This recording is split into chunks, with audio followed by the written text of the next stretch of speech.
Gentlemen, and I use that term loosely. How you doing? It's a nice Saturday morning for me. It's 11 o'clock. Have my late breakfast, cup of coffee, relaxing on the couch. My woman yapping about something, and here I am. We're about to go to the mountains, take a nice, lovely ride, have the whole weekend off. No OT, just gonna relax. And I got this package yesterday from Geo. Appreciate that, Geo. Geo flexing. Geo sending some very high quality cigars here. There's not one bad cigar in this collection. Absolute high quality. Geo, much appreciation. Really nice stuff here, and stuff that I've had, but stuff that I haven't had, or whatever, maybe a size. Each cigar is unique to itself, and this is a really nice addition for the Richie show here, and it's going to be a mixture of reviews and or hanging out. Like this one here, we're going to use for hanging out. And hanging out. I've never had these before, reviewed these before. I don't think I reviewed this one. But with the classic age Upman, that's just going to be a more relaxing, chill cigar. It's not going to be a really bold cigar. So this one we're going to use to chill out. I'm going to have it on a night where, like after a strong cigar. So basically, if the night before I have something really strong, the next day maybe I want to have something a little more chill to kind of give the palate, excuse me, allergies are acting up, man. Give the palate, let's just keep on wanting to move, and that's bothering. Stop rolling, stop rolling. Without further ado, thank you, Gio. We have the Punch Golden Era, which I've been telling people box worthy for about 3 months now. Very high value. You're talking about at a store, $9 to $10. With gouging, you're gonna see upwards of maybe 13. So if you see these for, $10, $11, $12 in a lounge, don't be afraid to buy them. That's around MSRP. 10 would be perfect, but online you definitely can save a few more dollars. This is right now, as far as punch, this is the highest tier punch that's on the market.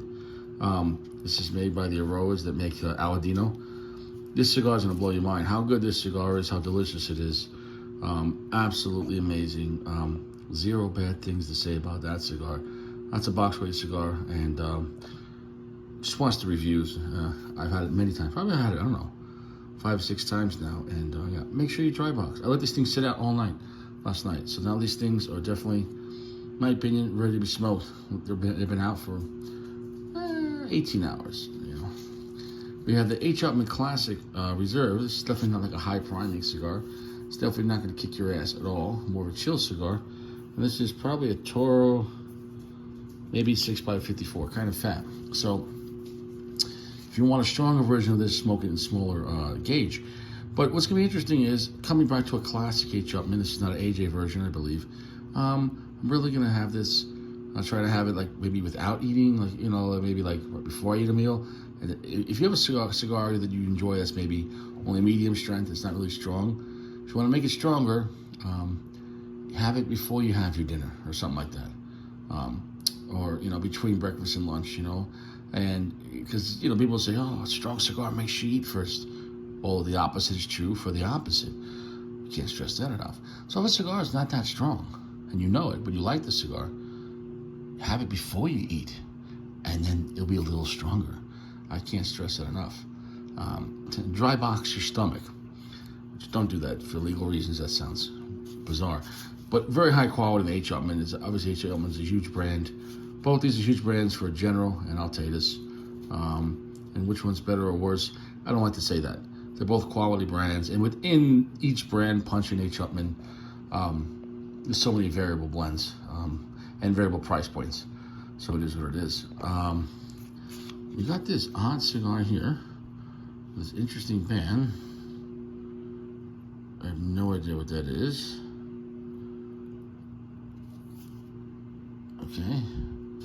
Made by hand. Premium cigars. Where's all these things? Gondon family. I don't understand what these little symbols are. Oh, is that bagpipes? Oh, it looks like bagpipes here. And that's plaid in the center. So, is this a Scottish thing? It looks like bagpipes. I thought it was someone's like stomach connected with intestines. I don't know. As far as the quality of the cigar, it looks like a really nice Really nice mid-tier cigar. I have nothing bad to say about the construction on this.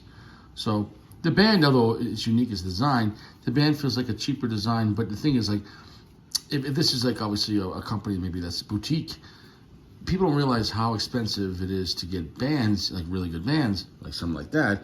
But when you have a lot of money in your huge company, and or you could order massive amounts, you're gonna get better pricing. So, you know, you could have, let's say in theory, two same cigars, but one, the band is just a basic print like this, and something like that.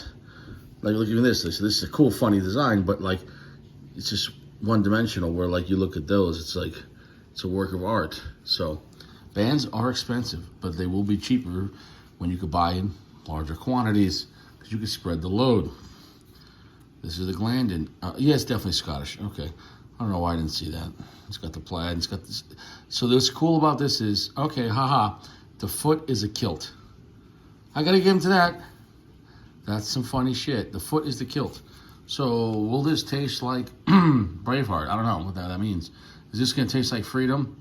Is this a Scottish cigar? So I have no idea what this brand's about. Nothing at all. So just like the Crook of the Crown, it would be interesting to have this and see what the hell is it about. Epernay. This was a cigar when this came out. This was really popular. This is a Lucione. And the Epernay, this is one of the cigars I was talking about before, but I forgot the name of it. I was saying it was really popular back in the day. I remember when this came out, or when I heard of it, guys in the shop were smoking this cigar a lot.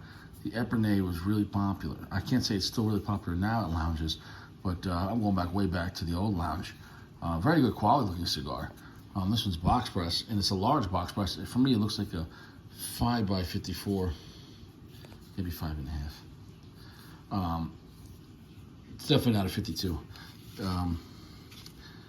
Basically, with box pressing, a 54 box press might feel like a 52 round Parejo. Definitely feels these two are the same size cigars, 54. And the difference is box pressing, you see? So in theory, you could see it. You can see it, but one's box pressed, one's not. I'm using one hand here, so it's kind of hard to. Anyways, have you ever heard of this brand? Jewish State, Liga, Grand Fabric, Jewish State L40. I haven't had this cigar. This is a Lancero. I'm guessing 40 stands for the gauge. What a phenomenal cigar. What a beautiful, dark, rustic, thick, oily looking wrapper.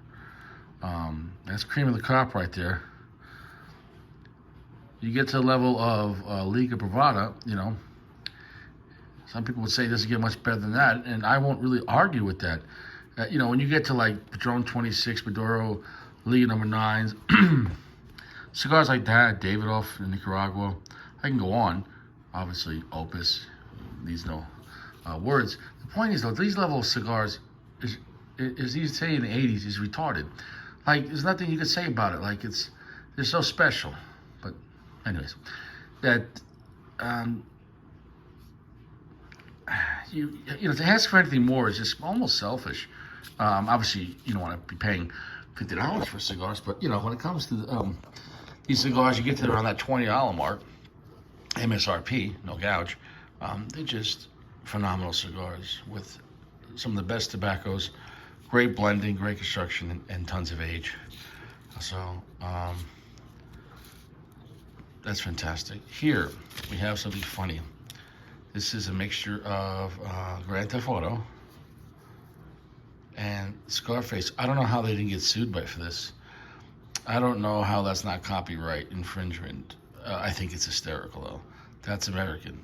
First you get the money, then you get the... That's absolutely hysterical.